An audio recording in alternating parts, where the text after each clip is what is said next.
Hai, Assalamualaikum warahmatullahi wabarakatuh dan selamat sejahtera. Okey, berjumpa lagi bersama-sama dengan Cikgu Warida dalam perniagaan tingkatan 4, masih lagi bab 1, tujuan perniagaan dan pemilikan perniagaan.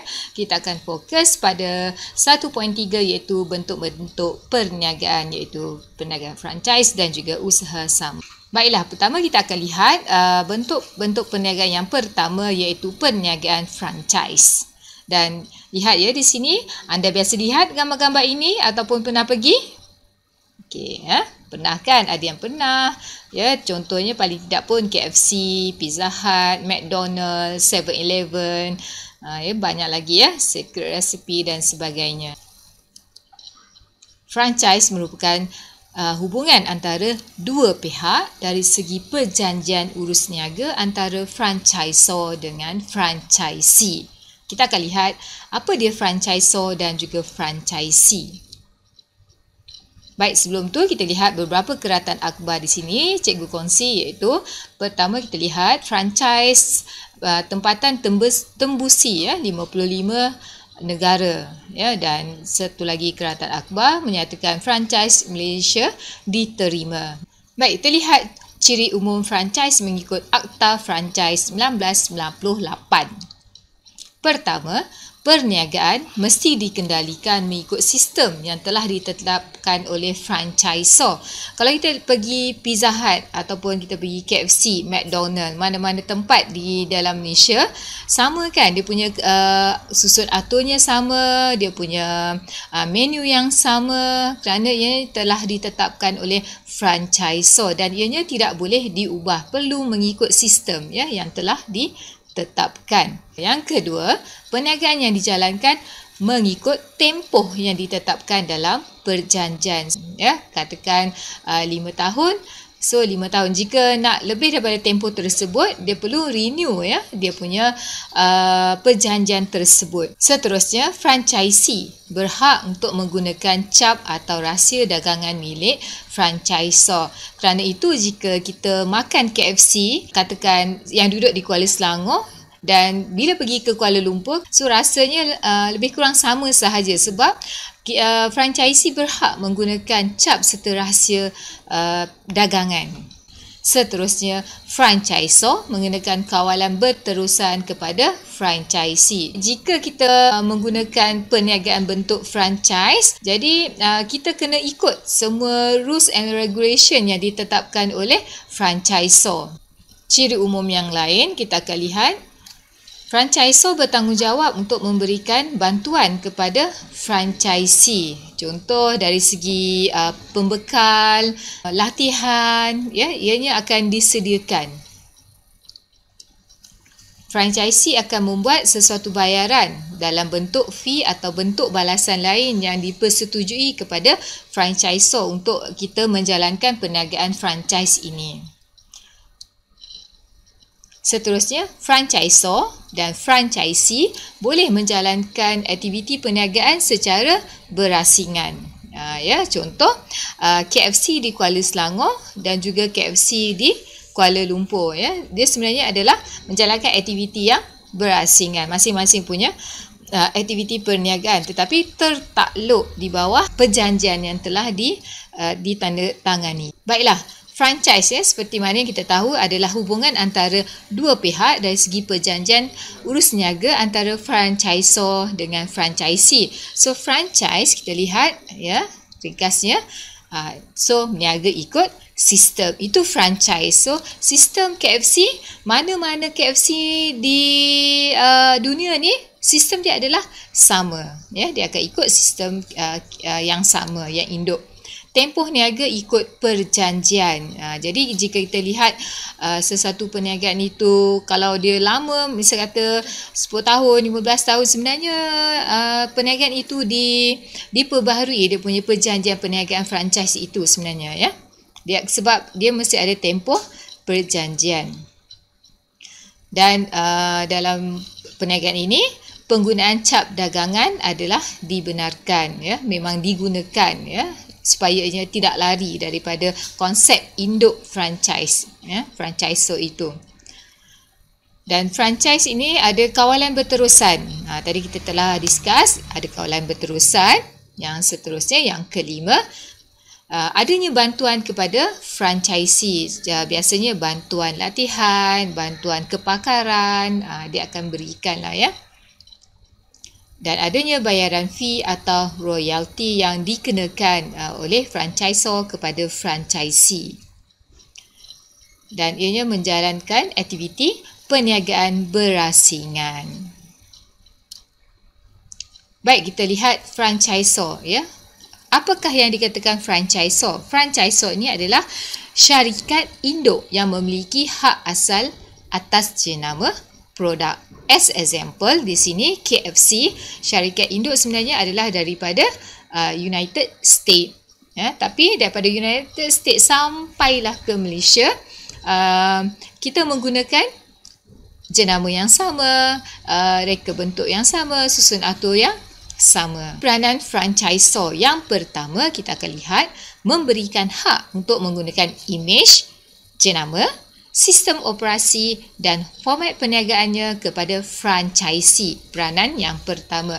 Peranan yang kedua, mempunyai tanggungjawab dan kewajipan untuk menyediakan blueprint atau petunjuk pelaksanaan bentuk perniagaan sebagai panduan dan rujukan kepada franchisee. Ya, kerana itu mana-mana perniagaan franchise dia sama saja sebab dia ada blueprint ya, yang sama diguna pakai. Ketiga, peranan ketiga, membantu menyediakan khidmat latihan. Peranan yang keempat, memberikan bantuan dalam bentuk ramuan khas serta alatan dan perkakas. Kelebihan dan kekurangan perniagaan franchise kepada franchisor. Kita akan lihat dari segi kelebihan. Yang pertama, dapat mengembangkan perniagaan secara global. Ini telah terbukti. Contoh, KFC ya. Yang kedua, kelebihan kedua, menikmati ekonomi bidangan dalam bentuk peningkatan dalam jumlah sesuatu pengeluaran. Kelebihan ketiga, mekanisme yang berkesan bagi menembusi pasaran baru. Ya, contoh KFC bukan mudah dia nak menembusi mana-mana negara sebenarnya, tapi apabila adanya perniagaan franchise dapat dibuka di sesebuah negara tersebut. Okey ya. Okey, keempat, berkongsi risiko dan tanggungjawab dengan franchisee. Itulah kelebihannya. Contoh, komplain produk yang dihasilkan, mereka akan membuat penambahbaikan sebab mereka dah dapat feedback tu, dan seterusnya. Struktur pengurusan tidak begitu besar, iaitu mana pengurusan outlet franchisee dilakukan oleh franchisee sendiri. Jadi franchisor ini tak adalah perlu pergi setiap hari nak tengok, nak lihat, nak kawal, nak pantau, tak perlu, sebabnya ianya akan diurus oleh franchisee. Okay, Namun begitu, ada kekurangan terhadap franchisor dalam sistem perniagaan franchise ini. Pertama, boleh menjejaskan reputasi franchisor sekiranya franchisee tidak memenuhi kualiti produk yang ditetapkan. Okey, kekurangan yang seterusnya adalah peningkatan dalam kos sokongan operasi untuk franchisee. As example, apabila dia buat latihan, jadi dia terpaksa peningkatan dalam kos sokongan sebenarnya. Okey, seterusnya, kesukaran memilih franchisee yang baik serta berdaya saing. Itu sebab kita lihat ada kala outlet franchise ni baru buka tapi tak sampai setahun dah tutup. Ya, itu sebenarnya memberi kesan juga kepada franchisor ya, kerana franchisee yang tidak berdaya saing. Baiklah, apa pula franchisee? Franchisee adalah syarikat yang membeli hak kebenaran untuk menggunakan jenama dengan franchisor. Ya, itu adalah franchisee, iaitu yang induk adalah franchisor, bawah pada franchisor yang meminta cap dagangan ataupun perdagangan tersebut, itu adalah franchisee. Ciri-ciri franchisee.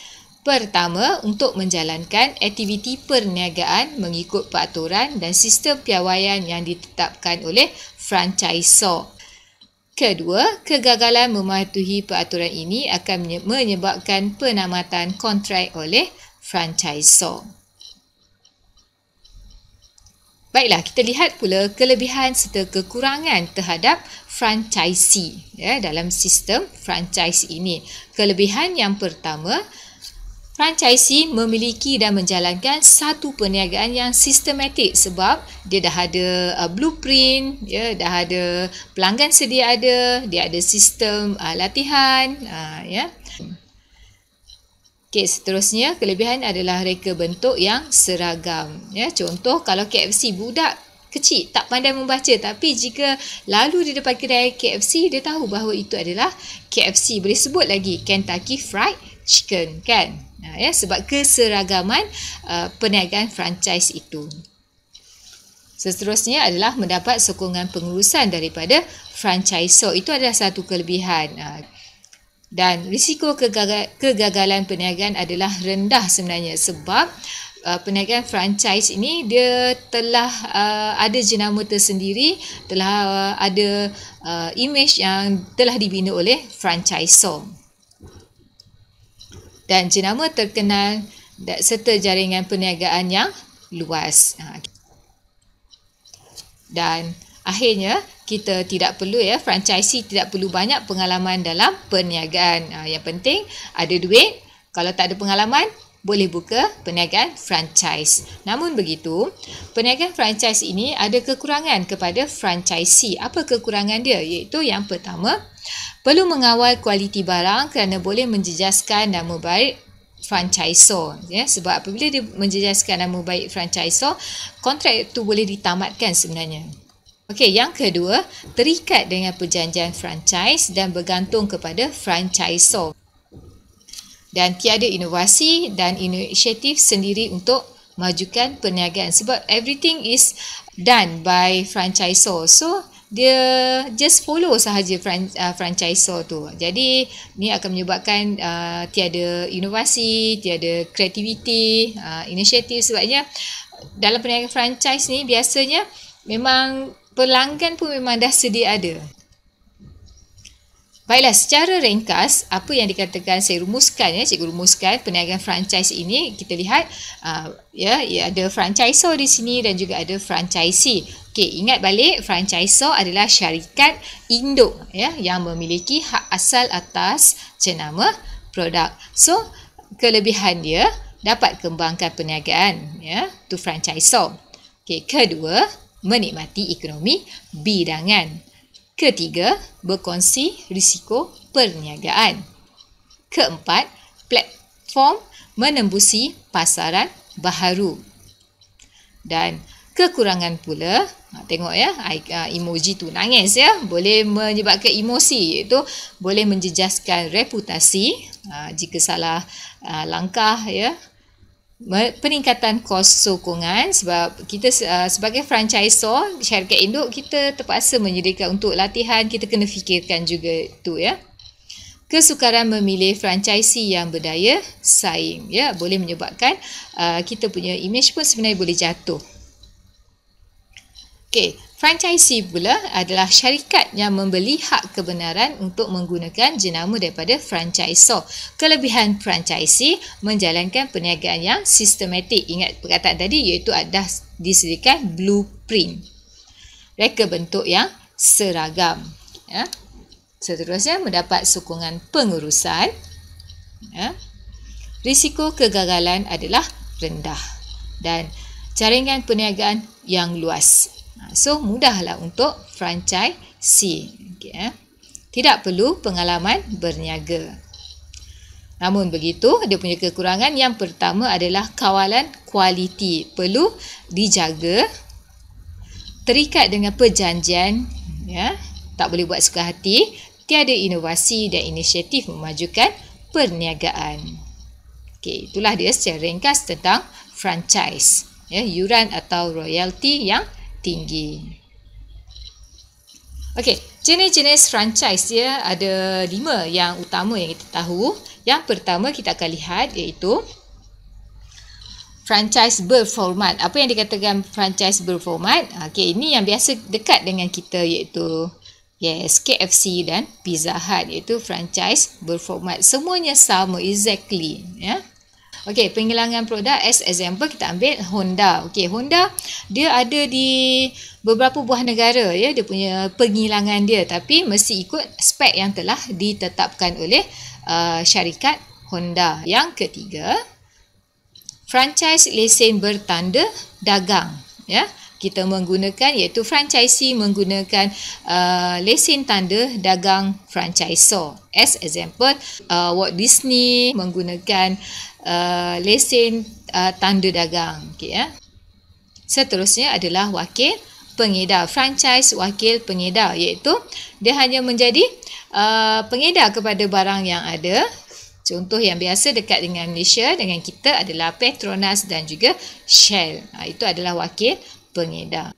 Okay, yang akhir, franchise penganjur. Franchise penganjur, contoh 99, Speedmart, Gmart. Okay, kalau kita lihat, dia penganjurnya adalah kedai Speedmart. Sama je dia punya papan tanda dia, warna dia. Tapi di dalam kedai tu dia boleh menjual juga barang-barang selain daripada yang ada dengan franchisor sebenarnya, ya. Okey. Baiklah, kita pergi pada teknik menjawab soalan. Soalan pertama, ini soalan untuk franchise ya. Soalan pertama, kita lihat gambar berikut menunjukkan dua buah perniagaan yang menjalankan jenis milikan perniagaan yang sama. Ni biasa tengok. Okey, kita tengok itu Nelson atau Corn Incap dan juga McDonald. Okey, nyatakan kelebihan dan kekurangan perniagaan ini. So kita lihat kata kunci soalan dan juga dia punya point dia. Okey ya. Kata kuncinya adalah nyatakan. Dia nak nyatakan apa? Oh, kelebihan dan kekurangan perniagaan ini. So lihat pula markah. Berapa markah? Yes, good. 6 markah. Jika nyatakan itu adalah fakta ya. Sebenarnya dia nak fakta. Okey, gariskan kita highlight kata kunci soalan dan letak F.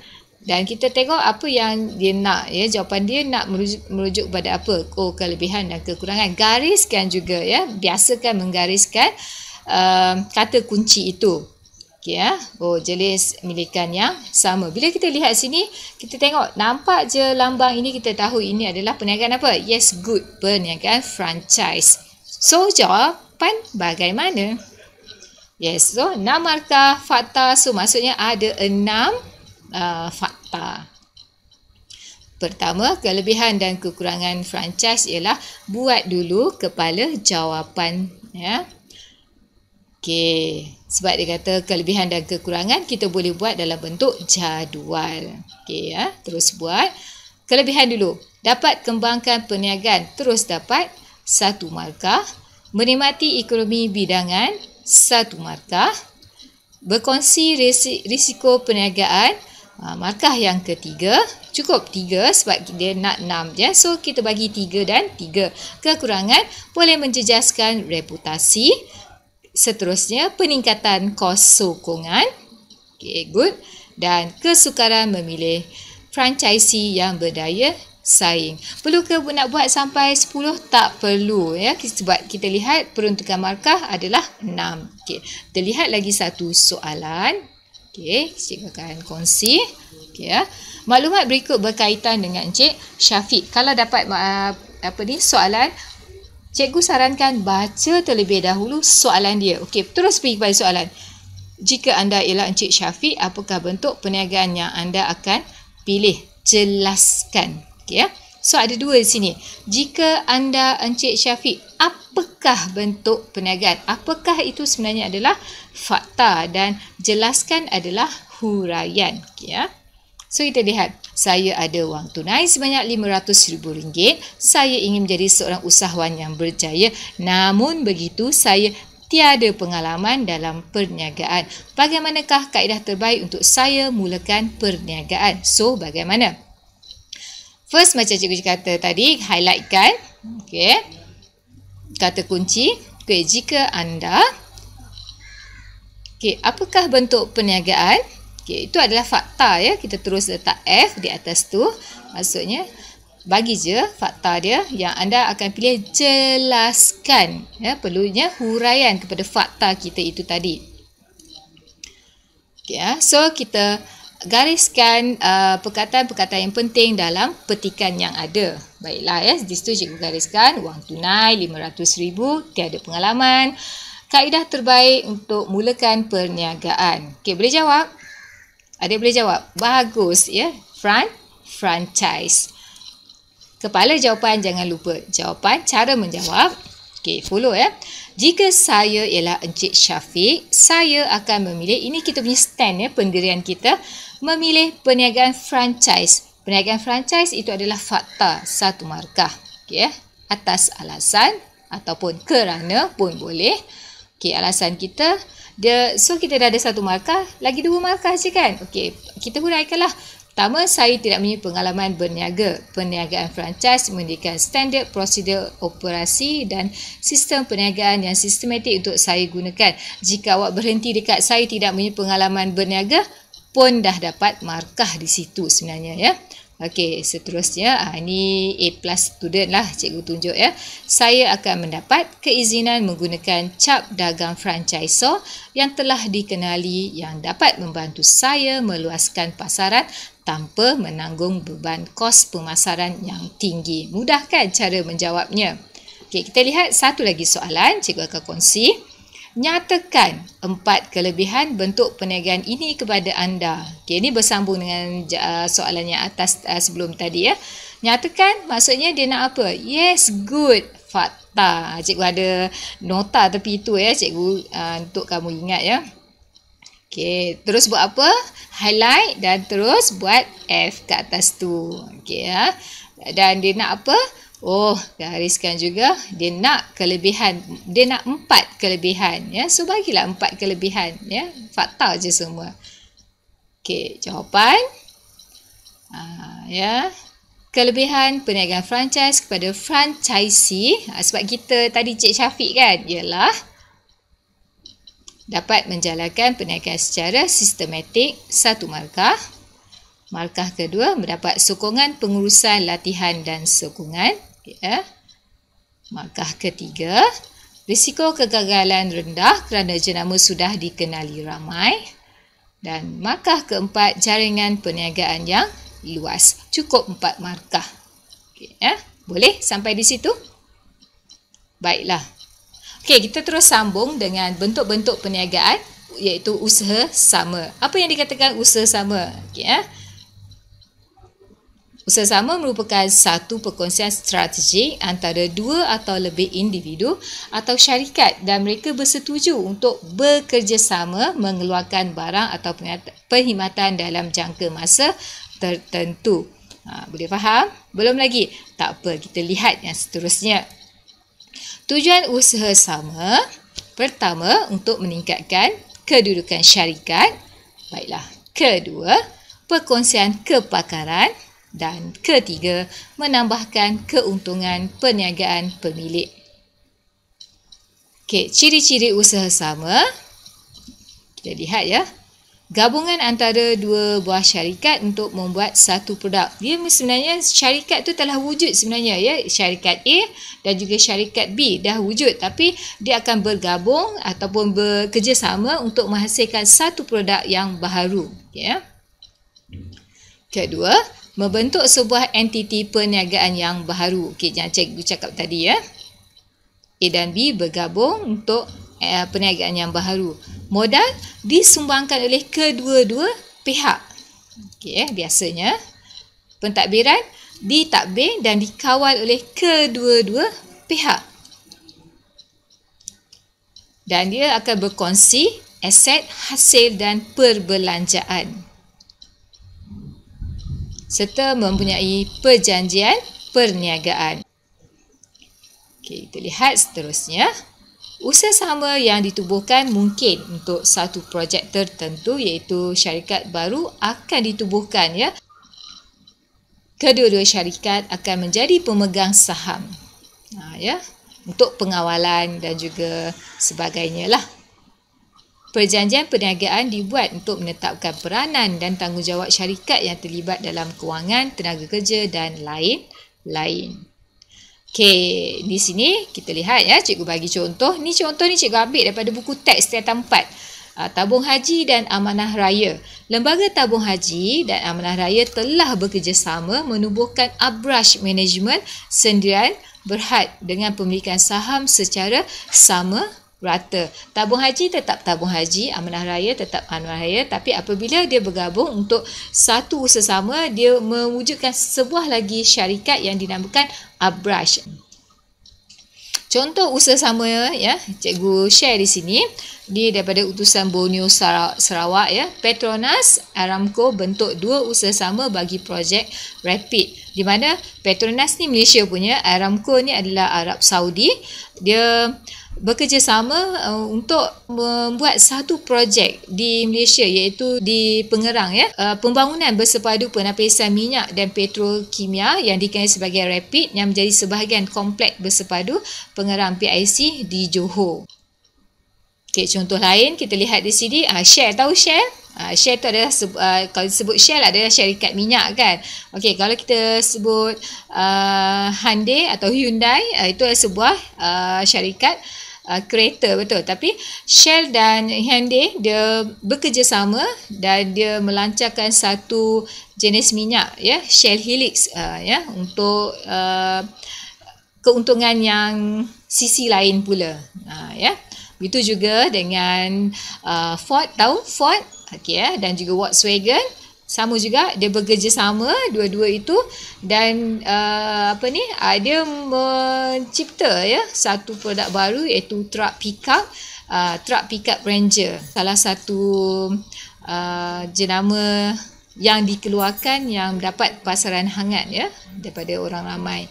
Itu juga dengan kereta kita sendiri ya, adanya kerjasama Geely Proton, sasar pengeluaran 280,000 unit kereta ya, Proton kan. So terbitlah kereta Proton apa tu, X70 ke X50 tak ingat ya, ada di pasaran banyak kan sekarang. Tiba-tiba lonjakan dalam peningkatan dalam permintaan terhadap kereta Proton akibat daripada usaha sama ini ya. Okey, jadi kita ringkaskan usaha sama ini adalah perkongsian strategi antara dua atau lebih individu atau syarikat dan mereka bersetuju untuk bekerjasama mengeluarkan barang atau perkhidmatan dalam jangka masa tertentu. So, kita boleh katakan usaha sama bersifat sementara. Kedua, berkongsi kos, ya, berkongsi kepakaran, berkongsi risiko, tingkatkan kedudukan perniagaan dan juga menambahkan keuntungan perniagaan. Kelebihan dan kekurangan usaha sama kita lihat. Kelebihannya, yang pertama, membantu perniagaan untuk memperluas asas perniagaan. Kedua, dapat meningkatkan dana kewangan serta tenaga kerja. Kita lihat tadi macam kereta Proton ya, satu ketika dahulu dia pengeluaran dia ataupun permintaan terhadap keretanya agak merosot, tapi apabila dia adanya kerjasama dengan Geely daripada China, dia telah meningkatkan kembali produktiviti serta keuntungan kereta Proton ya. Ni ya, apabila ada permintaan, so peningkatan pengeluaran, mendapat teknologi baharu dan terkini dengan kerjasama dalam pengeluaran, mudah untuk mendapatkan bahan mentah dan sumber-sumber lain. Harta individu, aset serta pegangan dalam syarikat asal dikekalkan. Ianya tidak terganggu ya untuk usaha sama ini. Risiko dalam perniagaan dapat dikongsi. Dan kekurangan, visi dan misi yang berbeza antara pihak yang bergabung menyebabkan berlakunya konflik. Contoh antara Proton dengan Geely ya, dia adalah visi dan misi syarikat mesti berbeza sebab Proton Malaysia dan Geely adalah daripada negara luar. Seterusnya kita lihat perbezaan budaya dan cara pengurusan yang berbeza dalam menjalankan sesebuah perniagaan boleh membawa kepada masalah pengurusan pada masa hadapan. So, secara ringkas, usaha sama ialah kelebihan dia meluaskan pasaran. Kedua, meningkatkan dana perniagaan. Ketiga, meningkatkan kepakaran. Dan keempat, risiko dikongsi bersama. Namun begitu, kelemahan dia menimbulkan konflik sebab berbeza visi dan misi. Kegagalan akan memberi imej buruk. Perbezaan budaya menyukarkan pengurusan. Sekian, terima kasih. Jumpa lagi.